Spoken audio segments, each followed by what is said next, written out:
It is my pleasure to introduce Dr. Stephen Hardin.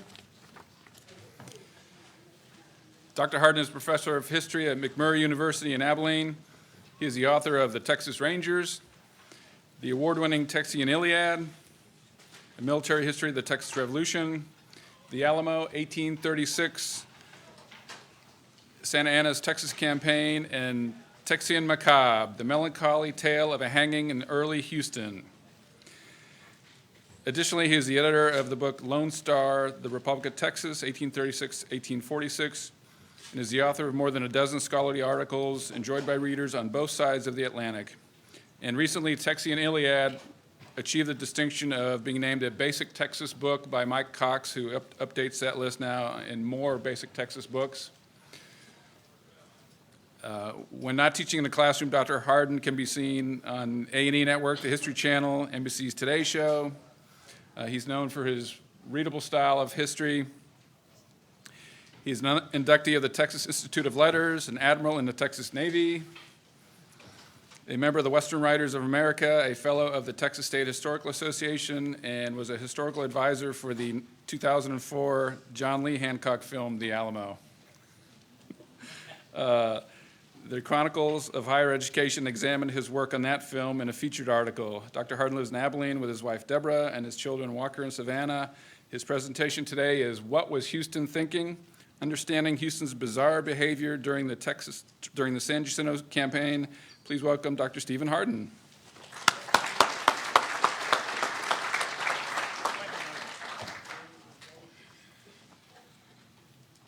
When Governor Perry was kind enough to name me an admiral in the Texas Navy, I informed my wife Deborah that henceforth I expected her to call me Admiral. I won't tell you what she called me, but it wasn't Admiral. Is the, well, my, there we go. When Sam Houston first booted his horse across the Red River on December 2nd, 1832, he had but one object in mind, and that was to wrest Texas from the Mexican Republic and append it to the United States. Notwithstanding pledges of allegiance to Mexico, Houston remained an American expansionist, a protege of Andrew Jackson, and a political operative. While many will find this a remarkably bold assertion, there is abundant documentary evidence to support it. And once one comprehends that Houston's predominant aspiration was to add Texas to the federal union, such knowledge does much to decode his behavior during the San Jacinto campaign 4 years later. Okay, let's look at the evidence.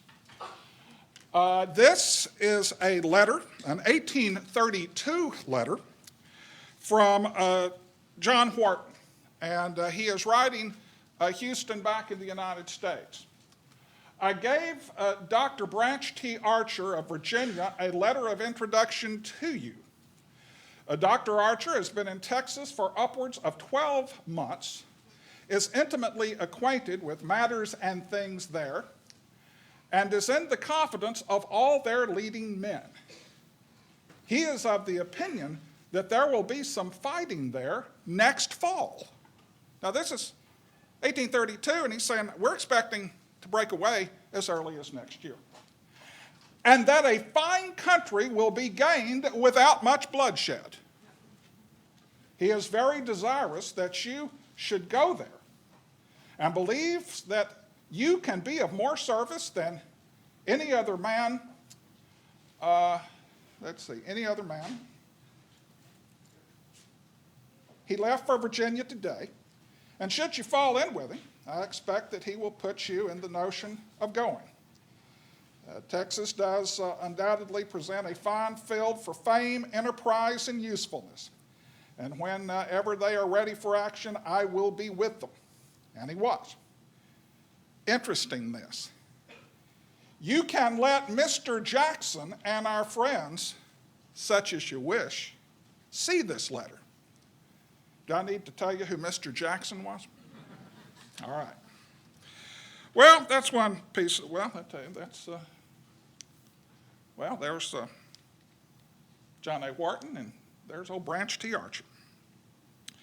Well, that's not the only piece of the evidence. On his way to Houston, or on the way to Texas, Houston rode in the company of Elias Rector. And when they parted ways north of the Red River, Mr. Rector wanted to give Houston a present.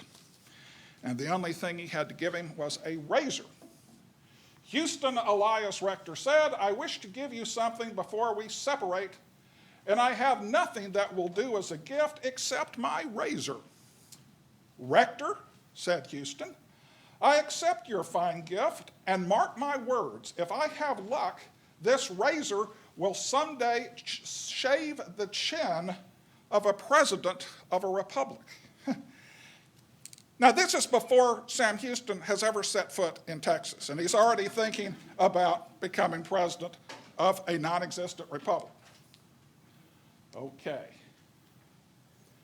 Now, this is a letter to his friend James Prentice.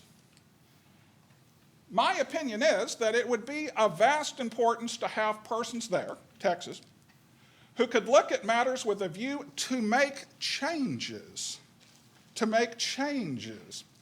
which are necessary and must take place before long in that country, and without which it can never be what it ought to be for the benefit of those interested.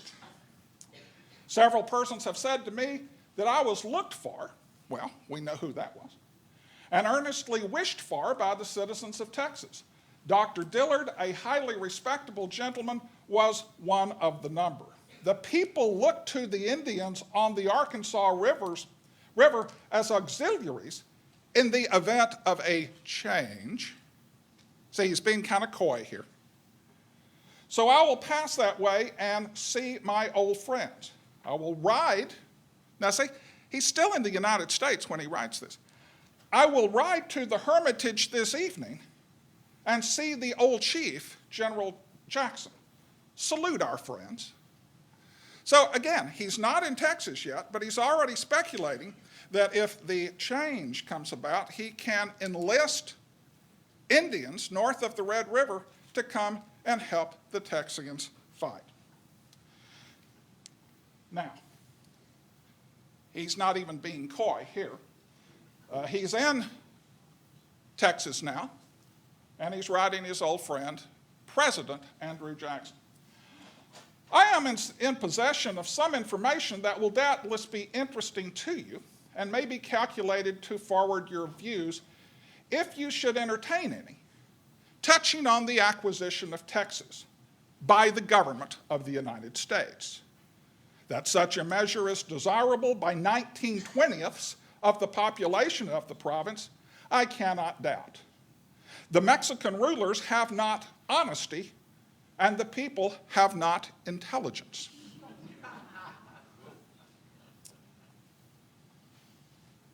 And of course, Sam Houston is a paradigm of honesty. You will, no doubt, do ample justice to the motives which prompts this communication to you. And I should censure myself if I were to conceal from you the knowledge of any facts which would enable you, during your administration, to acquire Texas. So Houston wants to acquire Texas on Jackson's watch during his administration, if it is in accordance with the policy of the United States. If you want it, I want to make it happen for you. It is probable that I may make Texas my abiding place.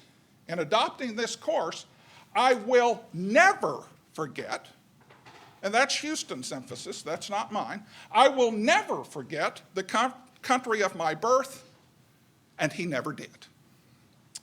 So, let's recap. Now, there's Old Hickory himself. Okay, Houston arrived in Texas intent on fomenting a rebellion. The evidence. John Wharton, a prominent member of the War Party, invited Houston to Texas and wrote openly of an anticipated rebellion as early as June 1832. According to Albert Pike, who overheard the Chin comment, Houston spoke of becoming president of a republic before he had even set foot in Texas. Houston consulted with his political mentor, Andrew Jackson, then President of the United States and an expansionist, who was at least aware of Houston's intentions as early as 1832.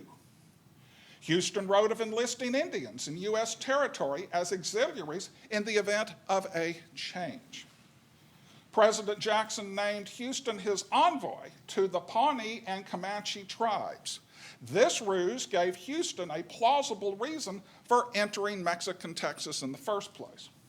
And most compelling, Houston wrote President Jackson describing conditions inside Mexican Texas that could, if properly managed, promote the acquisition of Texas by the government of the United States.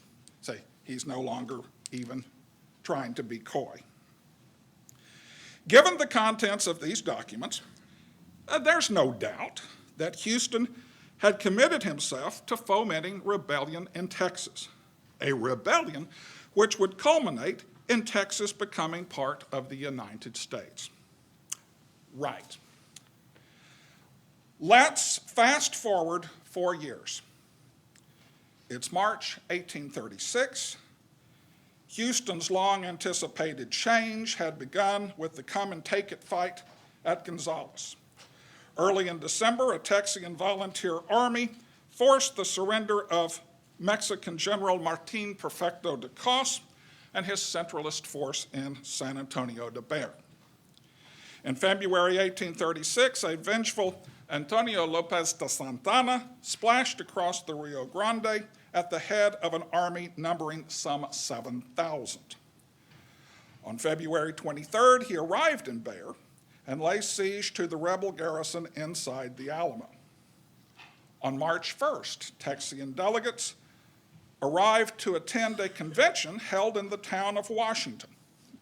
Wasting no time, they declared independence the following day. On that exact day, Sam Houston issued a proclamation that made its way through the Anglo settlements. Now, at first, this document appears innocuous enough, but close inspection reveals some odd inconsistencies.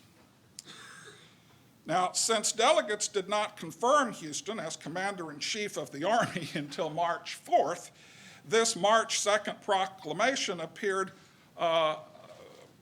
more than a little presumptuous, or at least peremptory. Still, it was typical of Houston's large and in-charge bravura. Now, if one reads the body of the document, Houston's intent seems clear, and let's do that. War is raging on the frontier. Bexar's besieged by 2,000 of the enemy under the command of General Sesma, or Sesma. Reinforcements are on the march to unite with the besieging army. By the last report, our force in Bexar was only 150 men. The citizens of Texas must rally to the aid of our army or it will perish. Let the citizens of the East march to the combat. The enemy must be driven from our soil. Our dissolution will accompany their march upon us. Independence is declared. It must be maintained. Immediate action, united with valor, can alone achieve the great work. The services of all are forthwith required in the field. Sam Houston, Commander-in-Chief of the Army. Okay. About what you would expect. Yet, in his postscript, he forcefully parries the thrust of his original message. In one breath, well, let's read what he says. P.S. It is rumored that the enemy are on their march to Gonzales, and they have entered the colonies. The fate of Bayer is unknown. The fate of Bayer is unknown. The country must and shall be defended. The patriots of Texas are appealed to in behalf of their bleeding country. Okay. In one breath, Houston urges the public to rush to the relief of the Alamo. In the next, he insinuates that the Alamo may have already fallen, the enemy is on the doorstep, and Texians should prepare to defend their homes. Talk about mixed messages. Could it be as early as March 2nd, Houston was already preparing his case for withdrawal? Okay. On March 6, 1836, General Houston departed Washington for Gonzales to take command of the relief forces gathered there and break the siege of the Alamo. The irony is, of course, that the fort had fallen earlier that morning. Still, no person outside of San Antonio knew that, and certainly not the delegates in Washington. On March 11th, the same day that Houston finally arrived in Gonzales, two Baereños galloped into town to report the fall of the Alamo. According to Tejano patriot Juan Seguin, quote, their report was so detailed as to preclude any doubts about the disastrous event. Nevertheless, Houston arrested the pair as spies. While he publicly disparaged their information, the general privately admitted in a letter to Colonel James Walker Fannin that he feared that, quote, a melancholy portion of it will be found to be too true, end quote. Houston later claimed that he attempted to quash reports concerning the fall of the Alamo because of the panic they would engender. In a March 15th communique to political ally James Collinsworth, Houston lamented that 20 of his men had deserted from the first sensation produced by the intelligence. He then derided the deserters for circulating damaging chit-chat. This is what he said. They have disseminated throughout the frontier such exaggerated reports that they have preceded dismay and consternation among the people to a most distressing extent, end quote. But friends, read once again the postscript to the March 2nd proclamation. Houston himself was the first to float the wholly unsubstantiated rumor that the Alamo might have already fallen 4 days before it actually did.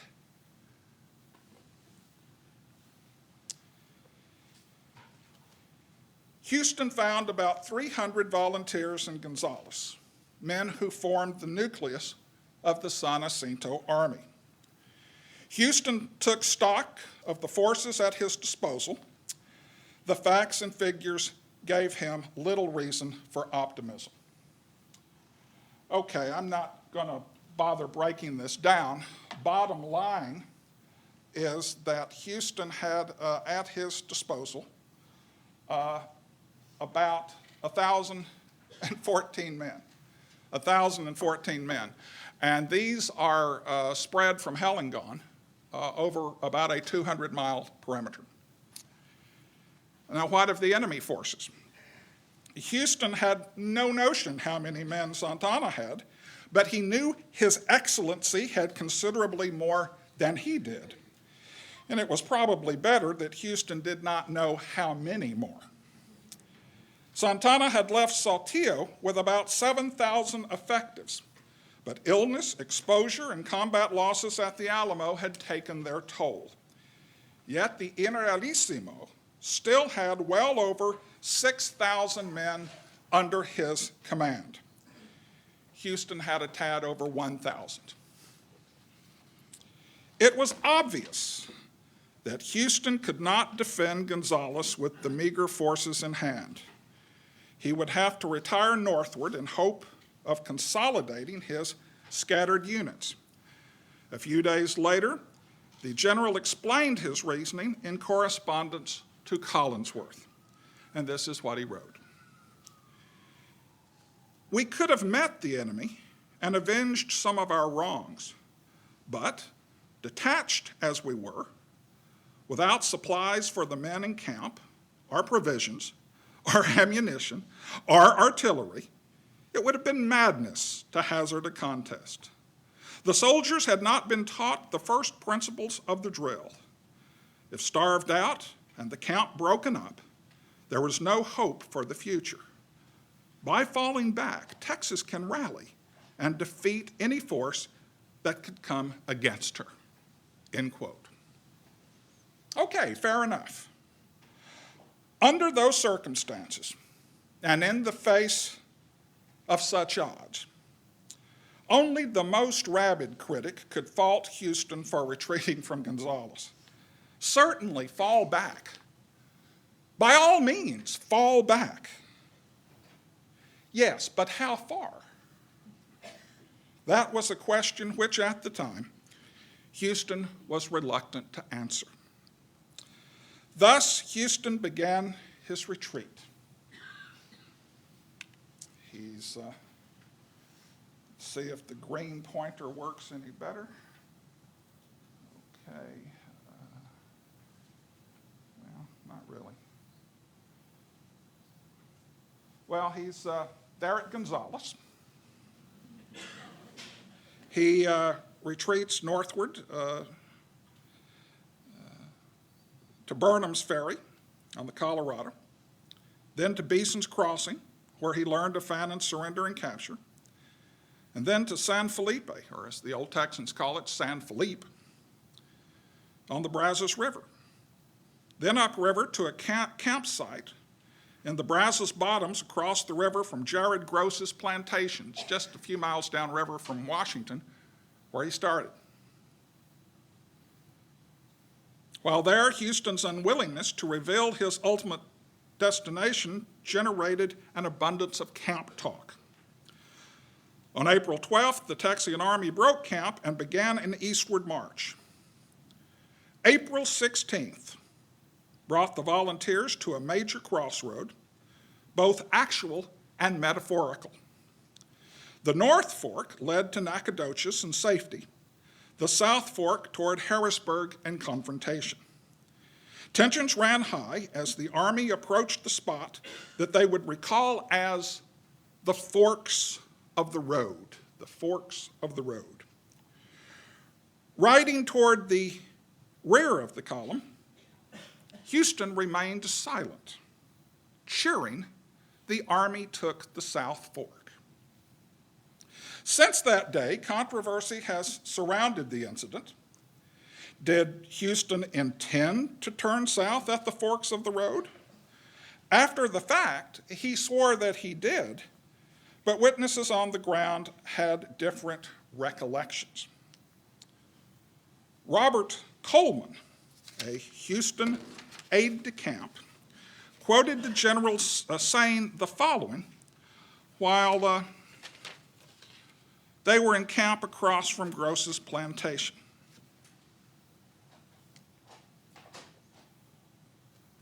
As soon as it is ascertained in camp that the enemy is at San Felipe, half the army will be teasing me to fight.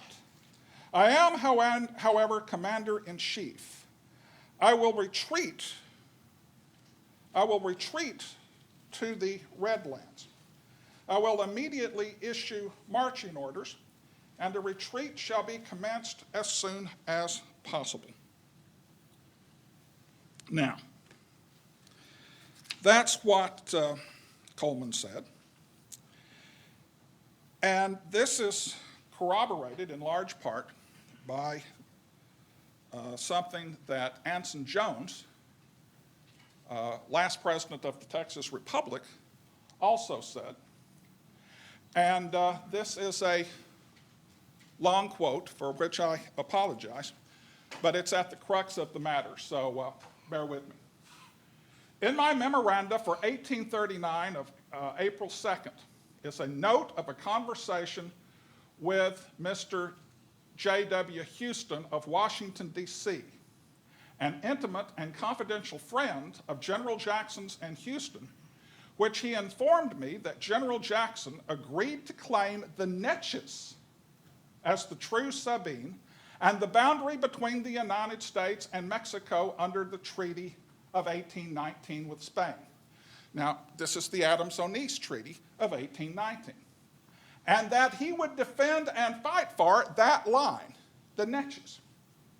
The retreat of General Houston in 1836 was, therefore, doubtless with a view to that understanding, and to place his army behind that line.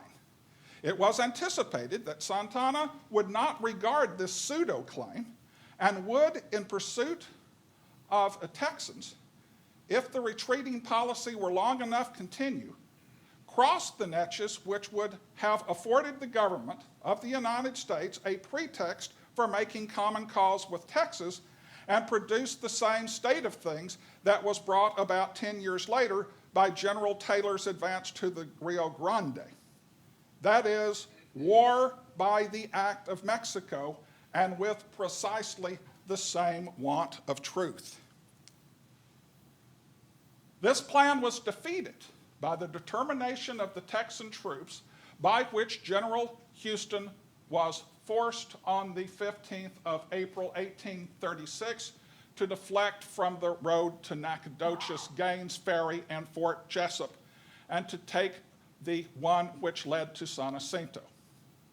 The affair at this place was one of those singularly fortuitous and accidental circumstances by which the best laid schemes of mice and men are sometimes frustrated. The Texan people have great reason to be thankful to a kind providence for that event, but the schemes of General Santana, Jackson, Houston, and Gaines were all in different ways more or less disappointed by it. Now, I'm going to have to play hurry up now because I'm almost out of time. There's General Gaines of the U.S. Army. Now, here's the deal. Here's another thing. The Army encamped on the night of April 15th at McSurley's, actually McCarley's, within 3 miles of the forks of the road. After dark, the general met with Colonel Coleman and requested him to go amongst the soldiers and say that in the morning he would take the Harrisburg road, that he had been ordered to do so by Colonel Rusk, the Secretary of War. And in doing so, he yielded his own judgment in obedience to his superior. Now, Rusk is the Secretary of War. He outranks Houston. Colonel Coleman obeyed these instructions, but the excitement was not diminished. The soldiers were suspicious, and much discontent prevailed. Now, this is also corroborated by Sidney Sherman, who said that Houston told him the same thing. Rusk made me do this. Now, forget what Coleman says. Forget what all the people on the ground said. Forget even what Steve Hardin says. The most compelling evidence comes from General Houston himself in a speech he gave in Houston in 1845.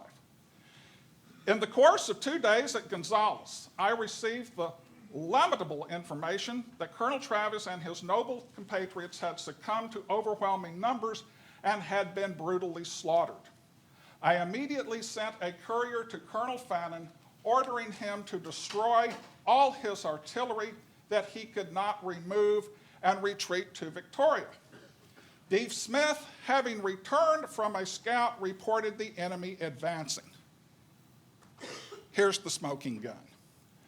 I then determined to retreat and get as near as Andrew Jackson and the old flag as I could. Let me read that again. I then determined to retreat to get as near to Andrew Jackson and the old flag as I could. Now, this is at Gonzales, at the very outset of the campaign. And if this is true, did he lie to the government and his soldiers when he told them, I planned to fight at the Colorado, I planned to fight at the Brazos? Yes. Yes. What other conclusion could one draw? And why? Well, he wants to lure Santana across the Natchez so Gaines would intervene. Now, there's even talk that Houston, on the day of the actual battle, on April 21st, is saying, hey guys, let's build a bridge, a floating bridge across Buffalo Bayou. Now, for you folks in Houston, that's Bayou. Buffalo Bayou, and retreat into East Texas. And people said, Sam, are you crazy? I mean, here they are. Now, do I believe that on the day of the battle, Sam Houston wants to build a floating bridge and retreat across Buffalo Bayou? I do, and here's why. A battle fought at San Jacinto, even if a victory is not going to achieve Houston's political goals, which, remember, is to bring Texas into the United States. So, if Gaines had engaged Santana on Texas soil, Gaines defeats the Mexican army. Yeah, I think we can know that's going to happen. Texians secure their independence. What had formerly been a Texian war now becomes an American war. Having spent their blood in treasure, Americans now have an investment in Texas. Texas joins the Union much sooner than it did historically. And the bottom line, Houston finally achieves his long-term ambition of bringing Texas into the Union. But that didn't happen. Why didn't it happen? Because of the soldiers themselves and T.J. Rusk, who doesn't get much credit at all. So, what's the takeaway? What happens if Houston had gotten his way? The Texian army marches into East Texas. Santana pursues Houston across the Neches River, and Gaines intervenes. The battle that follows is an American victory.